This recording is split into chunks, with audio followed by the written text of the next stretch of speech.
Okay, let's dive right into this. Welcome to today's Explainer, where we are going to explore a frontier that is literally blurring the line between human consciousness and digital data. Right now, we are standing at the absolute edge of a medical and technological revolution. It's a world where the electrical impulses firing in our brains can communicate directly with the machines around us. So strap in, because we're taking a journey into the incredibly promising, yet highly sensitive, world of brain-computer interfaces. I want you to start by asking yourself this really profound question.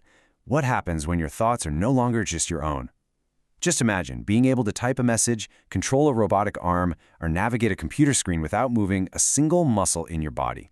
Now, for decades, this was purely the domain of science fiction. But today, thanks to some astonishing advancements in modern neurotechnology, it's quickly becoming a reality. The implications for what humans will be able to do are absolutely staggering. But as we unlock the mind, we're also going to have to confront what it means to keep our inner world secure. Section 1. The Brain-Computer Interface Boom. Let's see how science fiction is officially becoming our daily reality.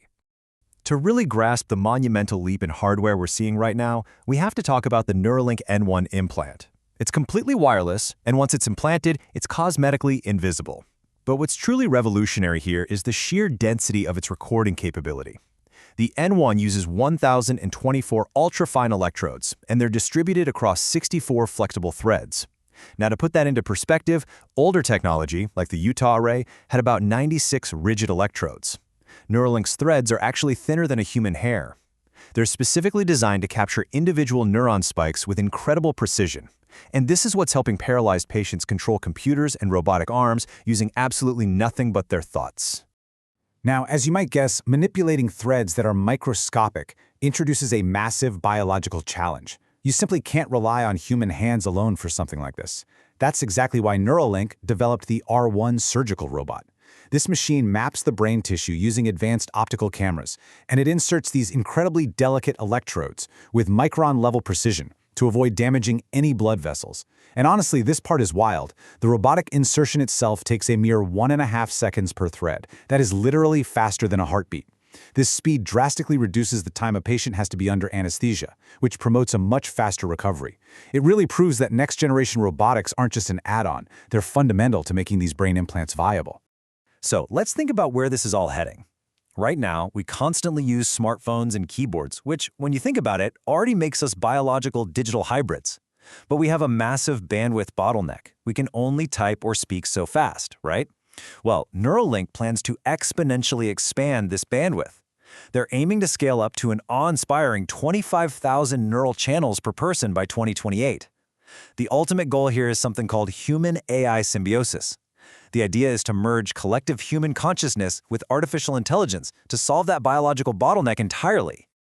Translating thoughts into action. Let's look at exactly how these microscopic brain signals are translated into such unprecedented real-world power.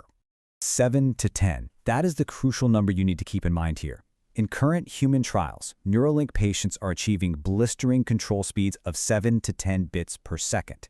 But what does that actually look like in practice? Well, it means an ALS patient named Alex was able to control a robotic arm to successfully feed himself.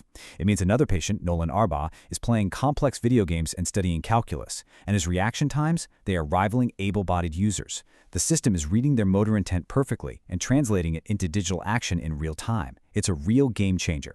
But an important question naturally arises as we dig deeper. Can we achieve this incredible decoding without actually going in for invasive brain surgery? Let's compare the two main approaches. On one side, we have invasive deep brain implants like Neuralink. These penetrate the motor cortex to get high-resolution data. But on the other side, we have non-invasive technologies, like a system called NewSpeech. Instead of surgery, NewSpeech uses MEG, which measures the magnetic fields generated by brainwaves entirely from the outside of the skull.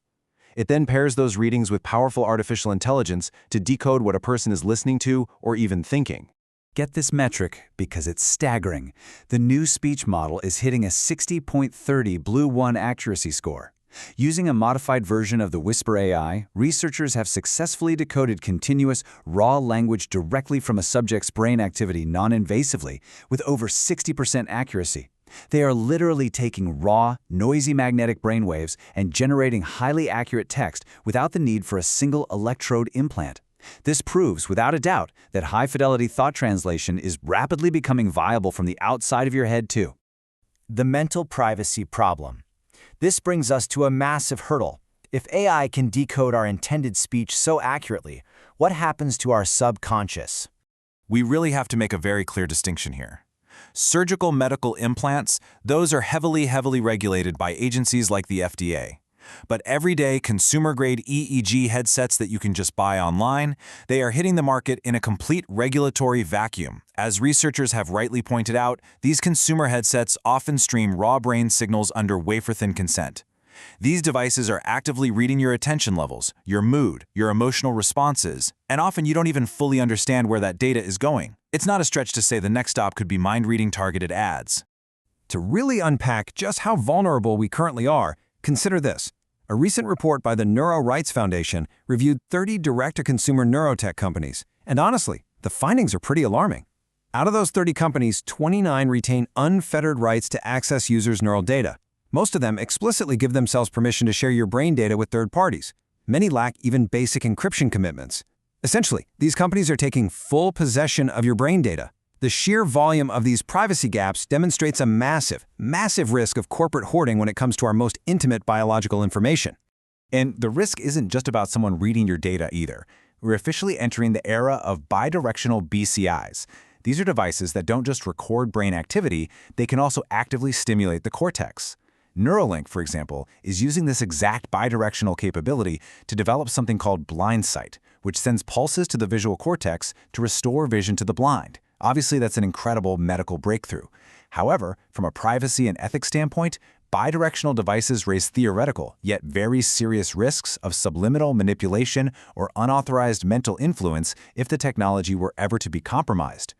Protecting the final frontier. How exactly are global lawmakers and human rights advocates racing to build a shield around our minds? The good news is that a legal defense is rapidly building across the globe, and it's leading to an entirely new concept called neurorights. Back in 2021, Chile actually pioneered this movement by amending its constitution to explicitly protect brain activity. Then, by 2024, the European Union's AI Act stepped in to prohibit AI systems from using manipulative neurotechnology. And in 2025, U.S. states like Colorado and California stepped up to the plate, legally defining neural data as highly sensitive personal information. So, we're seeing a growing bipartisan and global consensus that your brainwaves deserve the absolute highest level of legal protection. But here's the catch. We can't just ban everything outright. If we did, we would stop life-changing medical research dead in its tracks. A really compelling proposed solution is something called data solidarity. This is a governance model that treats neural data as a shared resource meant to serve the public good, rather than just a private commodity to be bought and sold by tech companies. Coupled with strict user agency and a precautionary approach, data solidarity offers a path forward. It allows us to keep advancing incredible neural prosthetics for paralysis and neurological disorders without sacrificing fundamental human dignity and privacy. As we wrap up this explainer, I want to leave you with one final provocative thought. We are witnessing the inevitable intertwining of human and artificial intelligence. The technology isn't a future maybe, it is already here, and it is scaling fast. So as we stand right on the brink of this incredible new era, you have to ask yourself, if the mind truly is the last private frontier, who will own your thoughts tomorrow? Thank you so much for exploring this fascinating topic with me. Keep questioning, keep learning, and I'll catch you in the next one.